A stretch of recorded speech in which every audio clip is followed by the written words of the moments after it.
ibadah yang tidak didasari oleh ilmu agama, famardudun la tuqbal, maka ibadah tersebut tertolak dan tidak diterima sama sekali. Lalu bagaimana caranya? Tidak lain dan tidak bukan hanya dengan menuntut ilmu agama. Hanya dengan menuntut ilmu agama, seseorang bisa mengetahui yang halal dengan yang haram.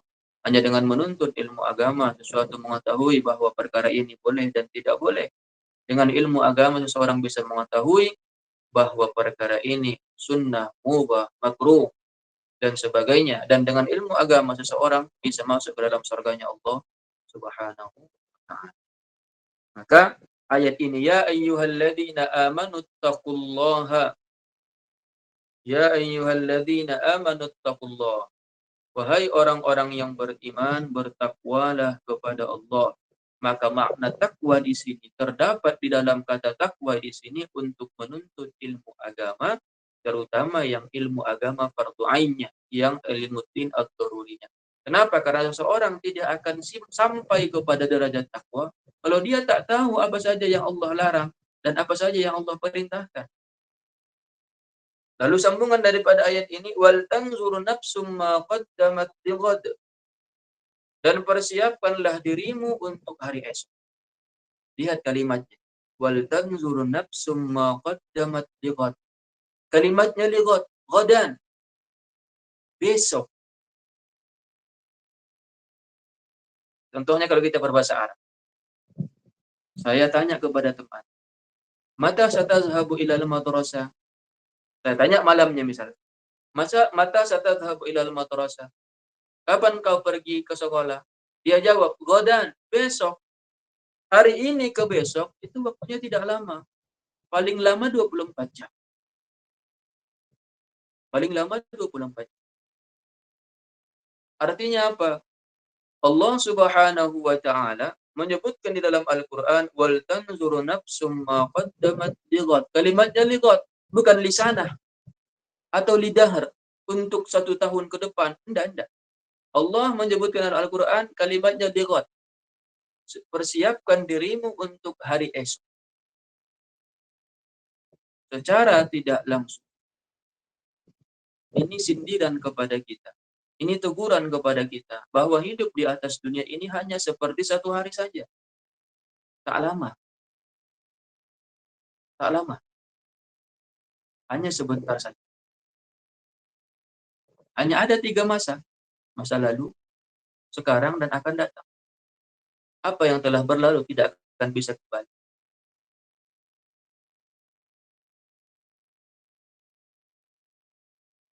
Allah Subhanahu wa taala memberikan peringatan kepada kita bahwa kita di atas dunia ini tidak lama. Wal tanzur nafsum ma qaddamat lighad. Persiapkanlah dirimu untuk hari esok. Esok kenapa rupanya? Hari esok tidak ada lagi hari untuk beramal. Hari esok tidak ada lagi untuk beribadah. Hari esok tidak ada lagi untuk mengumpulkan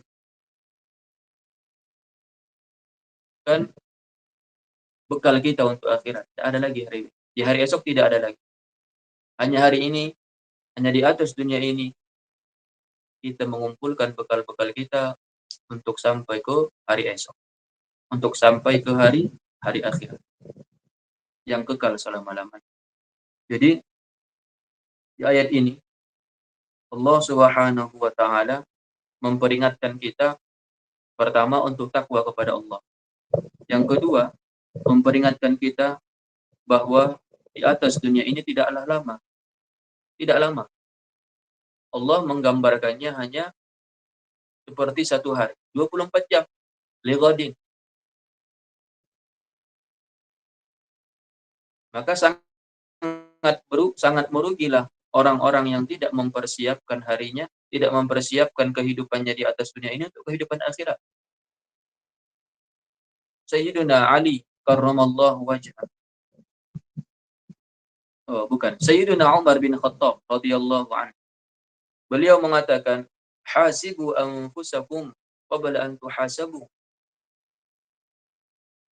Wazinu a'malakum qabla an tuzana 'alaikum. Wazinu a'malakum qabla an tuzana 'alaikum. Artinya apa? Hasibu anfusakum qabla an tuhasabu. Hisablah dirimu. Pikirkan dulu diri kita ini. Apa saja yang sudah saya lakukan beberapa tahun kebelakang? Apakah sesuatu yang diridhoi oleh Allah Subhanahu wa taala? Apakah sesuatu yang dimurkai oleh Allah Subhanahu? Terkadang butuh kita menyendiri. Menyendiri di atas sejadah kita berpikir, apa saja yang telah aku lakukan hari ini? Apakah sesuatu yang dicintai oleh Allah Subhanahu wa taala atau apakah sesuatu yang tidak dicintai oleh Allah Subhanahu wa taala? Wazinu a'malakum qabla an tuzana 'alaikum. Dan timbang-timbanglah dulu amalmu sampai hari ini, kira-kira ketika ditimbang nanti di akhirat oleh malaikat, gimana amal kita? Apakah amal kebaikan itu akan lebih banyak daripada amal keburukan?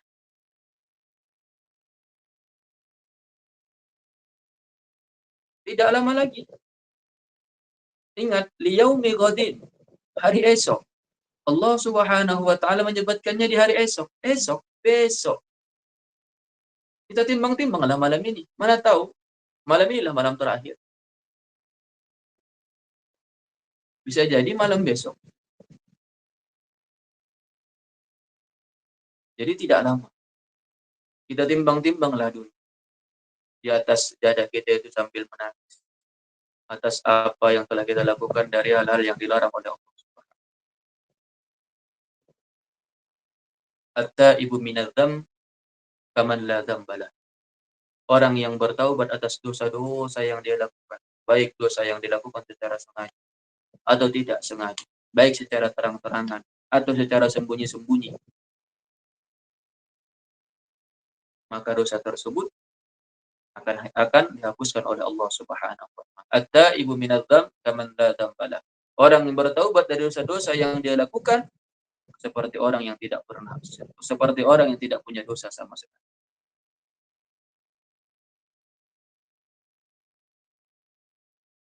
Sayyidina Ali radhiyallahu anhu wa karrama wajhah. Berkata Sayyidina Ali radhiyallahu anhu wa karrama wajhah, semoga Allah memuliakan beliau. Al-yawma al-'amalu wa ghadan al-hisab. Ya, betul. Al-yawma al-'amal. Hari ini di atas dunia ini kita beramal. Tak ada di Tidak ada di atas dunia ini hari penghisapan. Di atas dunia ini hanya untuk beramal, tidak untuk dihisab. Wa ghadanil hisab. Kalimatnya juga kalimat wa. Dan besok,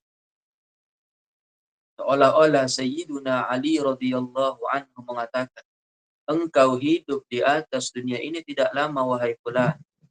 Engkau hidup di atas dunia ini tidak lama wahai fulana. Besok Besok kita akan berpindah alam, tidak lagi di alam dunia tapi di alam akhirat. Di hari ini, di atas dunia ini, di alam dunia ini, kita hanya diperintahkan untuk beramal, tidak akan dihisab. La hisaba lahu. Wa ghadanil hisab, akan tetapi ingat, hari esok ketika kita berpindah alam ke alam akhirat, di situ tidak ada lagi masa beramal. Di situ tidak ada lagi waktu beramal. Di situ tidak ada lagi waktu beribadah.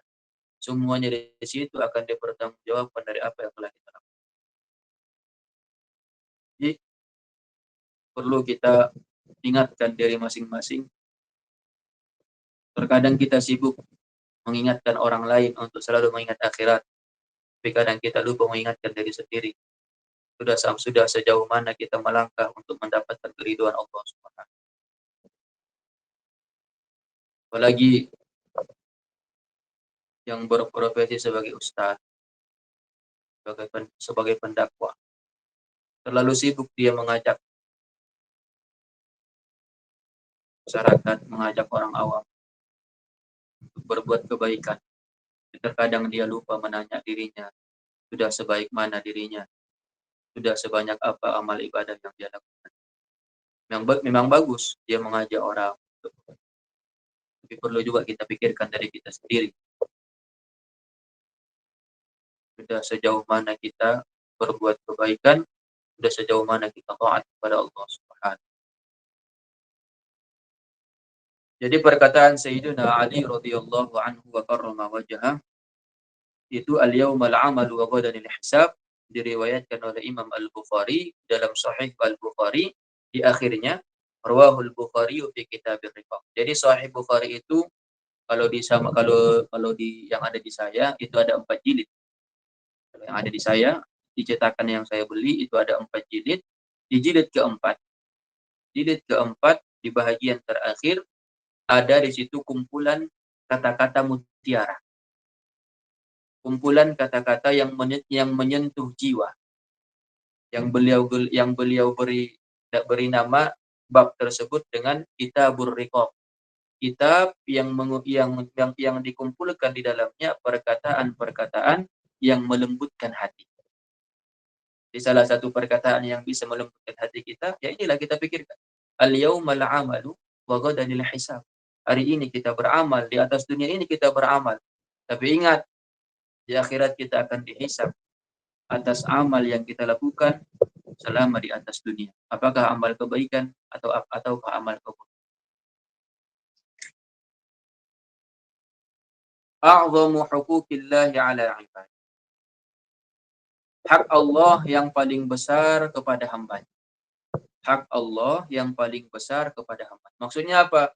Apa kewajiban seorang hamba yang paling besar kepada Allah? Kita sebagai hamba, apa kewajiban kita yang paling besar kepada Allah? I'lam anna a'zama huquqillahi ta'ala 'ala 'ibadihi huwa tauhiduhu ta'ala. Ketahuilah bahwa kewajiban yang paling besar yang Allah wajibkan kepada kita, atau hak Allah yang paling besar kepada hambanya, artinya apa? Kewajiban kita yang paling besar kepada Allah apa? Tauhiduhu ta'ala. Mengesahkan Allah subhanahu wa ta'ala. Kita mengesahkan Allah subhanahu wa ta'ala dari apapun. Tak ada yang serupa dengan zatnya Allah. Tak ada yang serupa dengan sifat-sifatnya Allah. Tak ada yang serupa dengan af'alnya Allah subhanahu wa ta'ala. Walaupun nanti di dalam sifat-sifatnya Allah, salah satu sifatnya Allah adalah sami'un. Begitu juga dengan basirun. Begitu juga dengan mutakallimun. Itu kan sifat Allah. Sami'un, basirun, mutakallimun. Dan banyak lagi sifat-sifat Allah subhanahu wa ta'ala. Dan kita juga makhluk. Sami'un, kita juga mendengar. Ya, kita mendengar. Buktinya kalian mendengar saya. Basirun, melihat. Ya, kita melihat. Buktinya kalian melihat saya sedang berbicara. Mutakallimun. Ya, kita mempunyai sifat mutakallim. Apa itu mutakallim? Berbicara. Kalian sedang melihat saya dan saya sedang berbicara. Tapi apakah sami'nya kita? Apakah sama'nya kita? Apakah basarnya kita? Apakah kalamnya kita sama dengan kalamnya Allah? Tentu tidak. Walaupun ada persamaan di lafaznya, akan tetapi maknanya berbeda. Jadi Allah Subhanahu wa taala bersifat sama, kita juga bersifat sama, akan tetapi samanya berbeda, maknanya berbeda. Maka para ulama tauhid mengatakan ini dikatakan ittifaqun fil lafzi wa ikhtilafun fil ma'na. Sama pada lafaznya, sama-sama mempergunakan kata sama, akan tetapi makna dari keduanya berbeda. Sama kita harus dengan telinga, harus dengan gendang telinga, harus dengan urat yang bersambung dari gendang telinga ke otak kita. Sehingga kita bisa mencerna apa yang diucapkan. Kalau seandainya seorang manusia tak punya gendang telinga, pecah gendang telinganya, atau terputus urat yang ada di dalam gendang telinga, atau dia tak punya telinga sama sekali. Kaifa yasma'? Bagaimana dia bisa mendengar? Berarti apa? Sama'una yahtaju ila alatin. Pendengaran kita membutuhkan kepada alat-alat. Wa sam'ullah, sedangkan pendengarannya Allah Subhanahu wa taala tidak butuh kepada alat-alat, tidak butuh kepada telinga, tidak butuh kepada daun telinga, tidak butuh kepada gendang telinga, tidak butuh kepada urat yang bersambung dari gendang telinga kepada otak kita, kepada otak.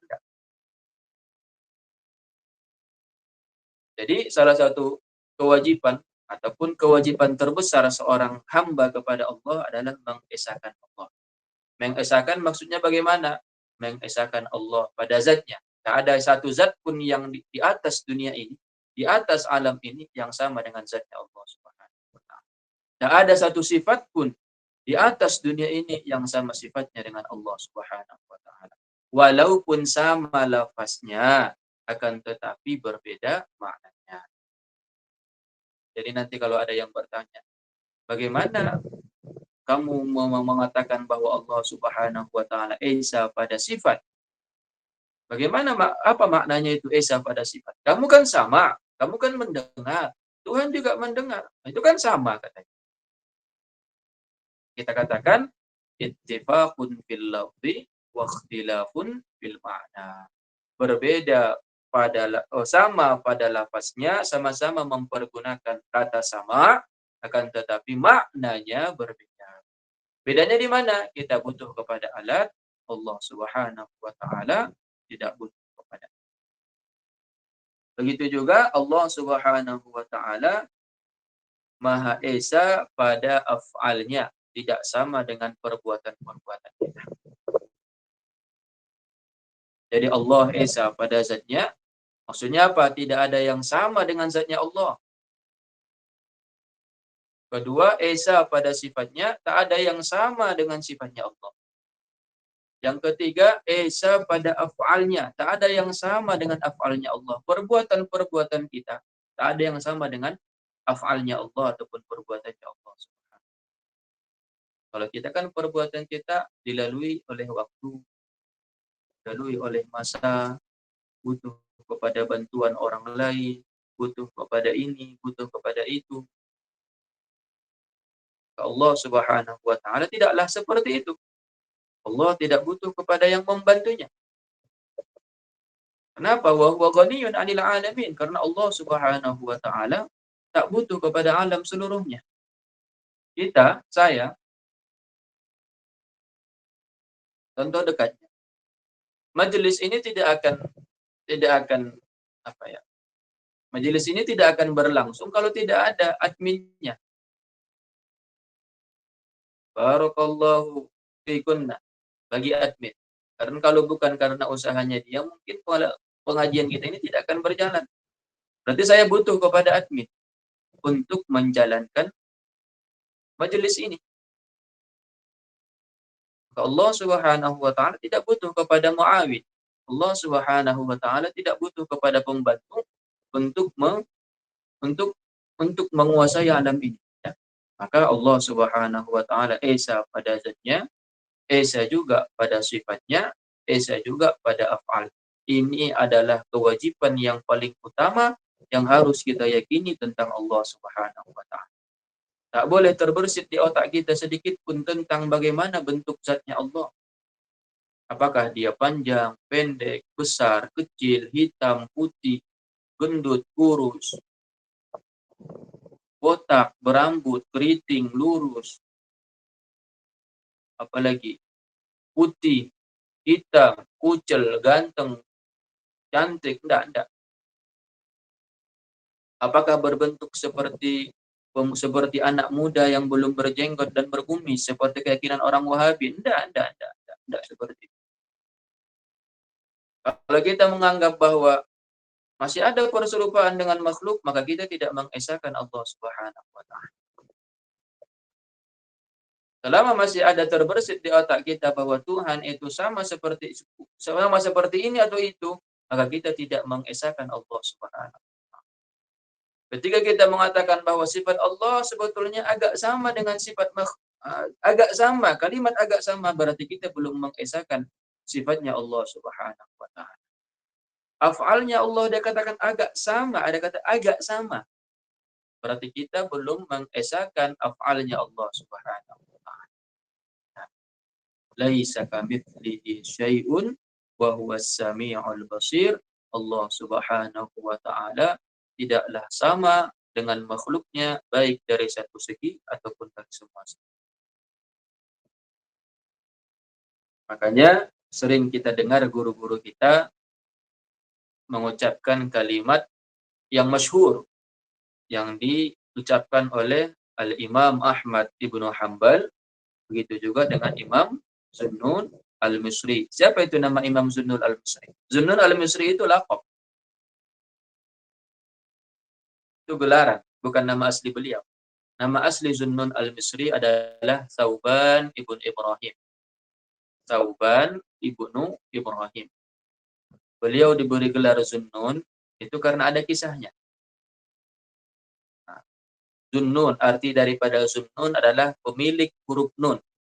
Di Al-Quran kan ada surah Nun. Nun, wal qalami wa ma yasturun, yang gitu. Jadi dulu Syekh Tauban ibn Ibrahim atau yang digelari dengan sebutan Zunnun sering didatangi oleh orang-orang untuk berobat ataupun untuk mengobati orang yang ketempelan syaitan jin, yang benar-benar ketempelan, bukan bukan tempel-tempel apa ecek-ecek atau bohong-bohongan, enggak. Jadi biasanya Imam Zunnun Al-Misri atau Thauban ibn Ibrahim ketika didatangi oleh orang yang seperti ini untuk diobati, beliau hanya menulis nun di dahinya, nun. Dengan izin Allah Subhanahu wa taala orang tersebut sadar, orang tersebut ditinggalkan oleh jin tersebut. Tidak lagi ketempelan lagi. Tapi suatu ketika Imam Zunnun Al-Misri tidak berada di rumah beliau, tidak berada di tempat beliau. Yang ada di tempat beliau hanya murid-muridnya beliau saja. Datanglah orang membawa orang yang ketempelan. Datang satu kelompok membawa orang yang ketempelan untuk diobati oleh Syekh Sauban ibn Ibrahim atau Zunnun Al-Misri. Maka murid-muridnya berkata, Syekh tidak di sini, guru kita tidak di sini. Datanglah satu murid, sini biar saya obati. Saya dulu coba obat. Karena apa? Sepanjang dia melihat gurunya mengobati orang yang ketempelan ini, hanya dengan menulis nun saja sembuh dengan izin Allah. Kenapa tidak saya coba dulu? Mana tahu bisa kan? Dicobalah sama muridnya ini. Ditulis nun di dahi. Nun. Nggak keluar jinnya. Ditulis lagi nun. Nggak keluar. Ditulis lagi nun. Nggak keluar. Sampai jin yang ada di tubuh dari orang ini berkata, An-nunu hiyan nun. Walakinnal katiba laisa dzan-nun. Nunnya itu ya memang nun. Zunnun Al-Misri juga memang menulis nun. Kamu juga memang menulis nun. Walakinnal katiba laisa dzan-nun. Akan tetapi yang nulis itu bukan Zunnun. Jadi ada keistimewaan yang diberikan oleh Allah kepada Imam Thauban ibn Ibrahim, karomah kepada beliau, dengan menuliskan nun saja di dahi orang yang ketempelan, langsung disadarkan oleh Allah Subhanahu wa taala dengan izin Allah Subhanahu wa taala. Karena kisah inilah Imam Thauban ibn Ibrahim diberi gelar dengan sebutan Zunnun atau terkenal dengan sebutan Imam Zunnun Al-Misri. Beliau tinggal di Mesir. Imam Ahmad ibn Hanbal dan Imam Zunnun Al-Misri pernah berkata, ini mungkin sudah sering kita dengar. Bahkan sebagian teman-teman di sini sudah mungkin hafal. Mahma tasawwarta bi balik wallahu bi khilafita.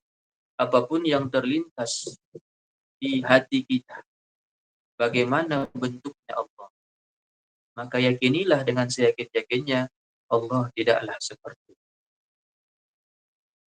Kenapa? Karena otak kita ini makhluk. Ini kan diciptakan oleh Allah Subhanahu wa taala. Otak ini, pikiran kita ini kan diciptakan oleh Allah Subhanahu wa taala. Akal kita ini yang diberikan oleh Allah kepada kita, akal kita yang ada di hati ini kan diciptakan oleh Allah Subhanahu wa taala. Bagaimana mungkin makhluk bisa memikirkan penciptanya? Sedangkan makhluk saja bisa saja dia tidak bisa pikirkan. Bisa saja tidak dia bisa gambarkan di hati-hatinya. Makhluk saja ada yang tidak bisa kita bayangkan. Makhluk saja ada yang tidak bisa kita bayangkan. Saya beri contoh. Ada satu makhluk di Libanon namanya Tau. Namanya Tau. Ada yang tahu apa itu Tau? Sepertinya tak ada. Karena tak pernah ke Libanon. Bagi yang pernah ke Libanon pasti tahu. Tau. Kalau bahasa Mandailing Tau itu katak.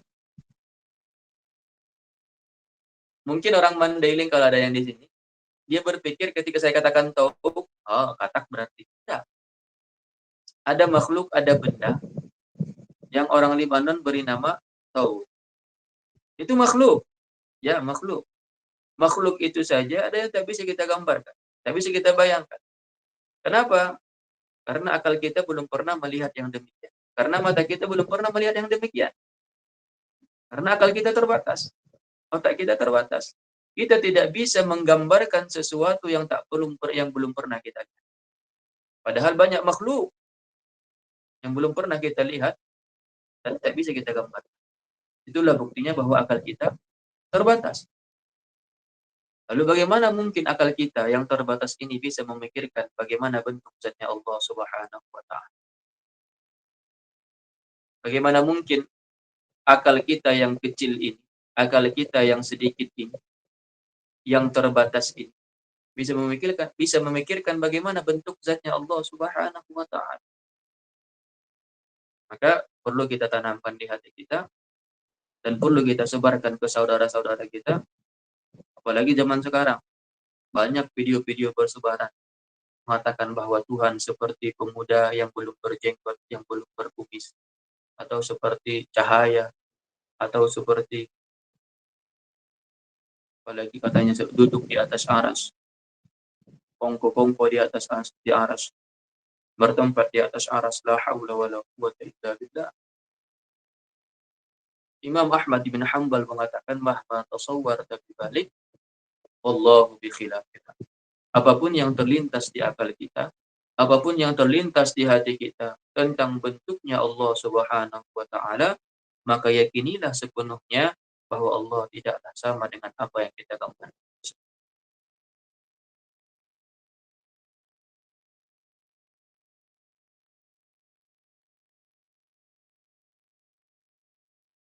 Wa alla yushraka bihi syai', dan tidak disekutukan Allah Subhanahu wa taala dengan sesuatu apapun. Jadi tidak ada sekutunya Allah Subhanahu wa taala. Sekutu maksudnya di sini teman.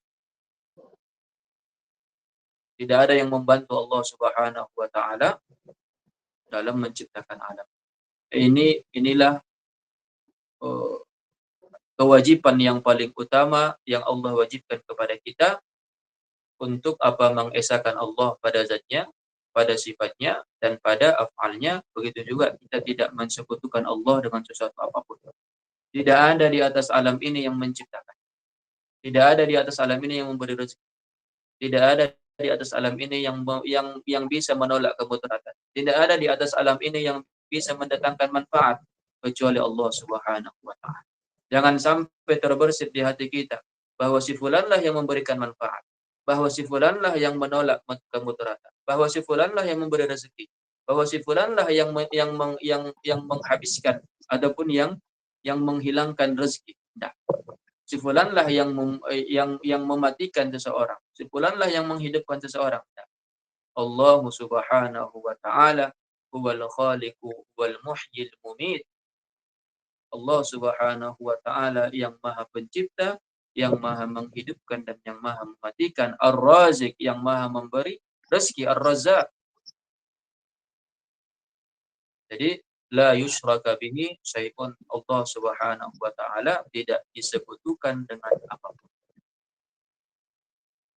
Saya kira cukup di sini dulu ya malam ini. Insyaallah malam Kamis depan kita sambung dan kita percepat. Saya agak lama menjelaskan karena mungkin ada teman-teman kita yang belum punya kitab kan untuk malam ini, makanya saya tidak terlalu banyak membaca kitab karena takutnya nanti karena baru pertemuan pertama banyak teman-teman yang belum punya nuskahnya, sehingga nanti di pertemuan kedua kita perbanyak membacanya sehingga nanti cepat selesai kitab As-Siratal Mustaqim. Ada pertanyaan atau ada yang ingin disampaikan yang berkaitan dengan pelajaran kita? Kalau ada, tafadhol. Kalau tidak ada, kita cukupkan sampai di sini.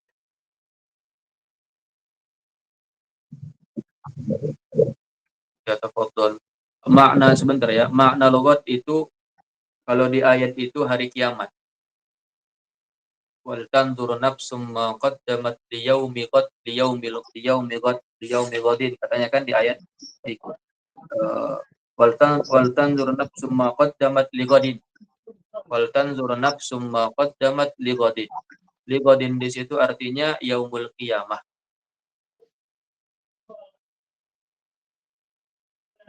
Tapi kalau secara harfiahnya godan itu artinya hari besok. Tafadhol. Man man kana yas'al.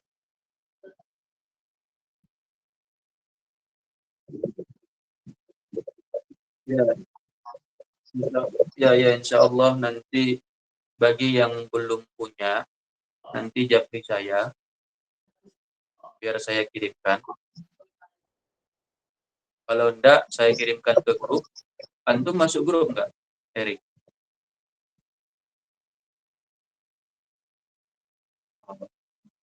Oke. Nanti japri saya biar saya masukkan. Amin. Alamin soal. Ada lagi? Kalau tidak ada, kita tahlil satu kali, kita salawat kepada Nabi satu kali, lalu kita mendoakan kedua orang tua. Nuhalil wa salli ala Rasul. La ilaha illallah. Allahumma salli wa sallim ala Sayyidina Muhammad wa ala alihi wa sahbihi wa barik wa sallim. Rabbi ghfir li wa li walidayya wa lil mu'minina wal mu'minat walhamdulillahi rabbil alamin.